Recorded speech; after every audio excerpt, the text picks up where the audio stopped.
अस्सलामुअलैकुम भाइयों और अपने अपने भाइयों की बहनों, आप सबका खुशामदीद है हमारी एक और नई वीडियो में।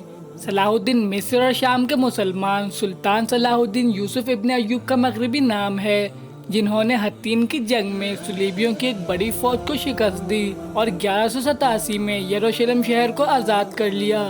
अपनी ताकत के उरूज पर इन्होंने एक मुत्तहद मुस्लिम खित्ते पर हुकूमत की जो मिस्र से अरब तक फैली हुई थी। सलाहुद्दीन को मुसलमानों और बाद की नस्लों के बहुत से मगरबी बाशिंदों ने इनकी सियासी और अस्करी महारतों के साथ साथ इनकी सखावत और बहादुरी की वजह से माना है। सलाहुद्दीन 1137 में वस्ती इराकी शहर तिकरत में यूसुफ इब्न अय्यूब के यहाँ पैदा हुए। इनका खानदान किर्द नस्ल से था और इनके वालिद अय्यूब और चचा शिरकोवा इमादुद्दीन जंगी के मातहत अशराफिया की फौजी रहनुमा थे, जो शुमाली शाम पर इस वक्त हुकूमत करते थे। दमिश्क में बड़े होने और फौजी सफों में परवान चढ़ने के बाद नौजवान सलाहुद्दीन एक फौज में शामिल हुए जिसकी कमांड इनके चचा शरकोवा ने की थी, जिन्होंने जंगी के बेटे और वारिस नूरुद्दीन की मिस्र की फौज मुहिम में खिदमत की थी। 1169 में शरकोवा के मौत के बाद सलाहुद्दीन को मिस्र में नूरुद्दीन की फौज की कमान के लिए मुंतखब किया गया। इन्हें टूटी हुई फातमी खिलाफत का वजीर भी मुकर्रर किया गया, जिसने इस वक्त मिस्र पर हुकूमत की। 1171 में आखिरी फातमी खलीफा की मौत के साथ सलाहुद्दीन मिस्र के गवर्नर बन गए और शिया इस्लाम की ताकत और असर व सुरूख को कम करने और वहाँ एक सुन्नी हुकूमत को दोबारा कायम करने का इरादा किया। नूरुद्दीन का इंतकाल 1174 में हुआ और सलाहुद्दीन ने इन जमीनों पर कब्जा करने की मुहिम शुरू की जिन पर नूरुद्दीन ने हुकूमत की थी। इन्होंने अपनी हुकूमत को एक बड़े फौजी खिलाड़ी के तौर पर कायम करने की भी कोशिश की, जो मगरबी कंट्रोल वाली 4 सिलेबी रियासतों को चैलेंज करने के काबिल हो, जो 1098 से 1099 में पहली सिलेबी जंग के बाद कायम हुई। मिस्र के सुल्तान के तौर पर सलाहुद्दीन शाम वापस आए और दूसरे हुक्मरानों से दमिश्क, हल्ब और मोसुल पर कब्जा करने में कामयाब हुए। सलाहुद्दीन की अफवाज ने यमन को भी फतह कर लिया, जिसकी वजह से वो पूरे बहरे अहमर में अपना कंट्रोल मजबूत कर सके। अपने फौजी कारनामों के अलावा इन्होंने अपने मकसद के हुसूल के लिए सिफारती कोशिशें भी की। इन्होंने नूरुद्दीन की बेवा असमत से शादी की, जो दमिश्क के आन जहानी हुक्मरान उनूर की बेटी भी थी, जिसने इन्हें 2 हुक्मरान खानदानों के साथ ताल्लुक के जरिए कानूनी हैसियत हासिल करने में मदद की।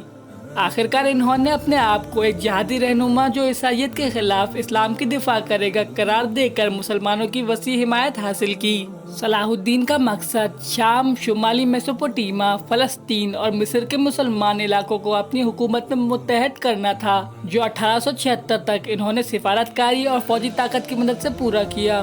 वो अपनी शायरी और अपने बागात से मोहब्बत के लिए भी जाने जाते थे। इन्होंने एक सखी और अजीम रहनुमा के तौर पर भी शोहरत हासिल की।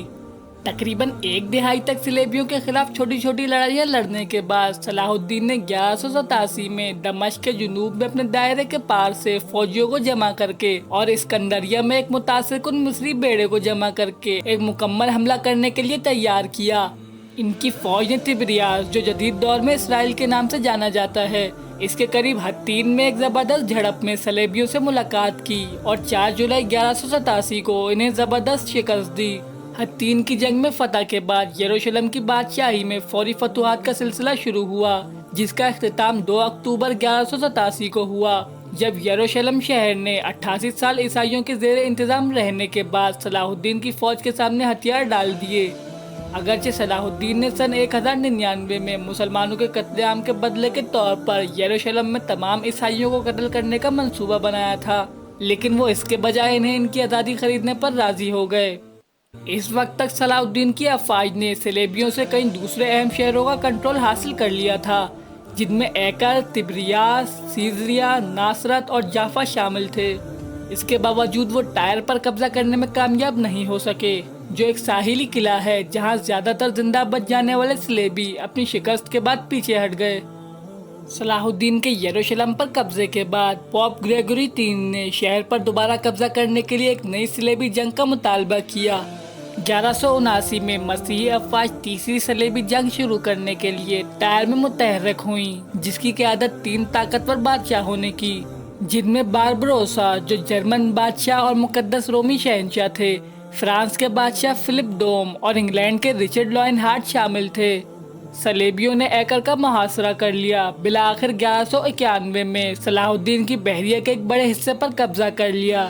صلیبی افواج کی فوجی طاقت کے باوجود صلاح الدین نے ان کے حملے کا مقابلہ کیا اور اپنی سلطنت کے بیشتر حصے پر کنٹرول برقرار رکھنے میں کامیاب رہے۔ 1192 کے آخر میں رچرڈ دی لائن ہارٹ کے ساتھ ان کی جنگ بندی نے تیسری صلیبی جنگ کا خاتمہ کیا۔ چند ماہ بعد مارچ 1193 میں صلاح الدین دمشق میں اپنے پیارے باغات میں انتقال کر گئے۔ وہ قریب مسلسل فوجی مہمات میں گزاری گئی زندگی سے تھک چکے تھے۔ اپنی موت کے وقت تک انہوں نے اپنی ذاتی دولت کا بڑا حصہ اپنی رعایا کو دے دیا تھا اور اپنے پیچھے اتنی رقم بھی نہیں چھوڑی تھی کہ وہ اپنی تدفین کے لیے خرچ کر سکیں۔ صلاح الدین کی مسلم ریاستوں کا اتحاد ان کی موت کے بعد الگ ہو گیا، لیکن ایوبی خاندان میں ان کی اولاد کئی نسلوں تک مصر اور شام میں حکومت کرتی رہی۔ تو آج کے لیے بس اتنا ہی۔ امید ہے کہ ویڈیو آپ کو پسند آئی ہوگی۔ ویڈیو پسند آئے تو ویڈیو کو لائک، شیئر اور چینل کو سبسکرائب لازمی کریں اور ہمیں کمنٹ کر کے بتائیں کہ آپ کو نیکسٹ بایوگرافی کس کے اوپر چاہیے۔ انشاءاللہ ملتے ہیں آپ سے اگلی ویڈیو میں، تب تک کے لیے اللہ حافظ۔